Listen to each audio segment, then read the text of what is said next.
असली सवाल है कि जो जो इरादा था, और अभी क्योंकि हर्षवर्धन बीच में अभी-अभी गुजरात होके आए हैं, और आप भी गुजरात कई बार आपने चक्कर लगाया है चुनाव के सिलसिले में, तो ये अगर अरविंद केजरीवाल गुजरात में और हिमाचल प्रदेश के चुनाव में और एमसीडी में भी इसका लाभ उठाने की कोशिश कर रहे हैं, क्या सचमुच इससे उनको लाभ हो पाएगा? या वो लोगों को इतना बड़ा मूर्ख समझते हैं कि इस तरह का शगुफा छोड़ेंगे और लोग उनके पीछे आ जाएंगे? अगर हिंदुत्व की ही राजनीति करनी है और हिंदुत्व के ही मुद्दे पर लोगों को आकर्षित करना है, तो जो सामान्य व्यक्ति है वह हिंदुत्व के थोक विक्रेता के पास जाएगा कि रिटेलर के पास जाएगा?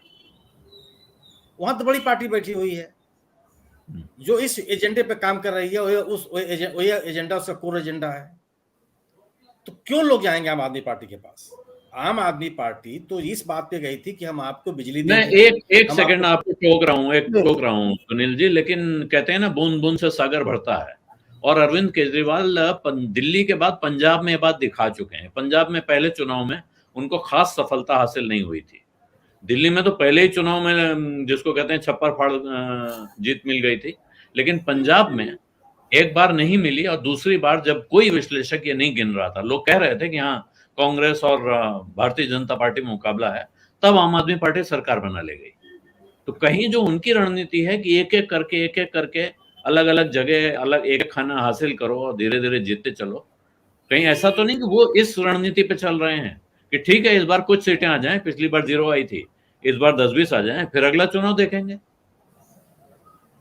आलोक जी, जब ये सरकार बनी है आम आदमी पार्टी की पंजाब में, उसके पहले लीडर ऑफ द पोजीशन आप मुख्य पोजीशन आप होती है पंजाब में, तब जाकर के सरकार बना पाई। ये स्थिति नहीं थी जो आज गुजरात में है आम आदमी पार्टी की, कि जहां एक भी सीट नहीं है।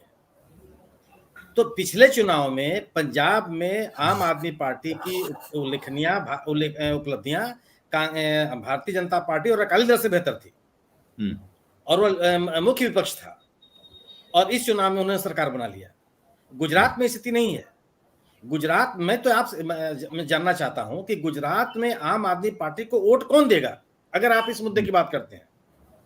अगर आपको अल्पसंख्यकों का वोट नहीं चाहिए, आपको उन व्यक्तियों का वोट नहीं चाहिए जो गवर्नेंस की बात करते हैं, आपको उन लोगों का वोट नहीं चाहिए जो केंद्र वहां की राज्य सरकार के नीतियों, कार्यक्रमों और योजनाओं से संतुष्ट हैं, आपको उनका वोट नहीं चाहिए जो डेवलपमेंट के नाम पे वहां पे निराश हैं, तो वोट कौन देगा आपको? हिंदुत्व के नाम पे अगर आपको वोट लेना है तो हिंदुत्व के सबसे बड़े कर्ता धर्ता हो ऑलरेडी वहां सत्ता में 27 सालों से, आपको क्यों आपके पास क्यों आएंगे? आपको अगर आप रोजगार की बात नहीं करते हैं तो युवाओं के पास क्यों आएगा? अगर आप महंगाई की बात नहीं करते हैं तो आम आदमी आपके पास क्यों आएगा? अगर आप किसानों की बात नहीं करते हैं तो किसान क्यों आपके पास आएगा? क्या यह तथ्य नहीं है कि सूरत का जो हीरा उद्योग है उसका पिछले कई सालों में उसके पूरे व्यापार में कमी आई है, जो पूरा टर्नओवर होता था उसमें कमी आई है, वहां जो रोजगार के अवसर थे वो घटे हैं?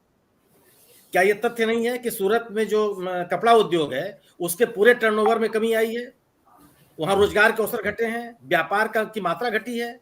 अगर आप इस पे बात नहीं करते तो आम आदमी आपके पास क्यों जाएगा? हिंदुत्व के नाम पर तो बीजेपी ऑलरेडी मौजूद है वहां पर और झंडा लेके चल रही है। ये मुझे तो नहीं लगता कि इस बूते आपको रास्ता मिलेगा। और अगर आपको जो नगर निगमों के चुनाव में गांधीनगर, अहमदाबाद, सूरत, बड़ोदरा, राजकोट जैसे जगहों पर अगर आपको सफलता मिली तो आपने गवर्नेंस की बात की। तो जो लोग राज्य सरकार गुजरात के बीजेपी सरकार से निराश थे वो आपके साथ गए, तो आप तो एजेंडा छोड़ते चले जा रहे हैं। ग्रामीण इलाकों में आपकी कोई हैसियत नहीं है।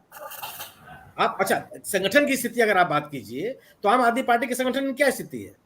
आम आदमी पार्टी ने गुजरात चुनाव की शुरुआत में सबसे पहले 2 सीटों की घोषणा की थी, पोरबंदर और द्वारिका, और वो दोनों के दोनों पूर्व कांग्रेसी नेता हैं। ये आपके संगठन के लोग नहीं है कि आप क्या जाने के बाद आप उनको लेकर के चले आए। आप सूरत में जो आपने सफलता पाई नगर निगम में, तो आप पता कर लीजिए 80% वो लोग हैं जो कांग्रेस छोड़कर के आपके पास आए थे। तो न तो आपका संगठन बहुत व्यापक हो पाया, और एक जो वहां का युवा, बेरोजगार, व्यापारी, किसान जो भी असंतुष्ट था बीजेपी से, ये एंटी इनकम्बेंसी की जो स्थितियां बनती हैं, वह अगर आपको देख रहा था कि आप एक विकल्प बन सकते हैं, उसको तो निराश कर दिया आपने। आपको लक्ष्मी गणेश दिखाई पड़ रहे हैं, आपको बिल्किस बानो नहीं दिखाई पड़ती, वहां के किसानों की समस्याएं आपको नहीं दिखाई पड़ती, वहां जो इंफ्रास्ट्रक्चर में समस्याएं वो आपको दिखाई नहीं पड़ता। आप ये बात ही नहीं करते हैं कि पिछले 27 सालों में वहां की सरकार ने कितने स्कूल बनाए और कितने स्वास्थ्य केंद्र खोले। आप इसकी बात नहीं करते हैं कि प्रधानमंत्री जी जिस विद्यालय में, जिस हाईटेक स्कूल में बच्चों से मिलने गए, वो मेकशिफ्ट था। अगर आप सरकार पे, उसकी कार्यक्रमों पर, योजनाओं पर, नीतियों पर, उपलब्धियों पर हमला नहीं करेंगे तो आप विकल्प कैसे बन सकते हैं? अगर हिंदुत्व के नाम पर आप विकल्प बनने जाएंगे तो हिंदुत्व से निराश कोई आदमी थोड़ा है वहां पर।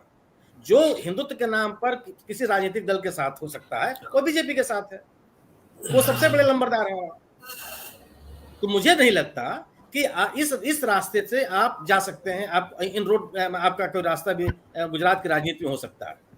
गुजरात की राजनीति में अगर आप सुशासन की बात, गवर्नेंस की बात करेंगे, जिसकी बात आप दिल्ली में करके आए थे, दिल्ली में भी आप यहां भी जब शुरुआत में गए हैं तो आपने इसी तरह की बात की कि हम शिक्षा ठीक कर देंगे, स्वास्थ्य ठीक कर देंगे, रोजगार दे देंगे, जो लोग वहां संविदा पे काम कर रहे हैं उनको हम नियमित नियुक्तियां करेंगे, वेतन आयोग लागू करेंगे, जो हड़ताल चल रही है विभिन्न राज्य कर्मचारियों की, आप उनके समस्याओं का समाधान कर, बात आप ये कर रहे थे ना। इन बातों को सुनने के लिए ही लोग आपके पास जा रहे थे, और आपने एक सिरे से उन चीजों को खारिज कर दिया।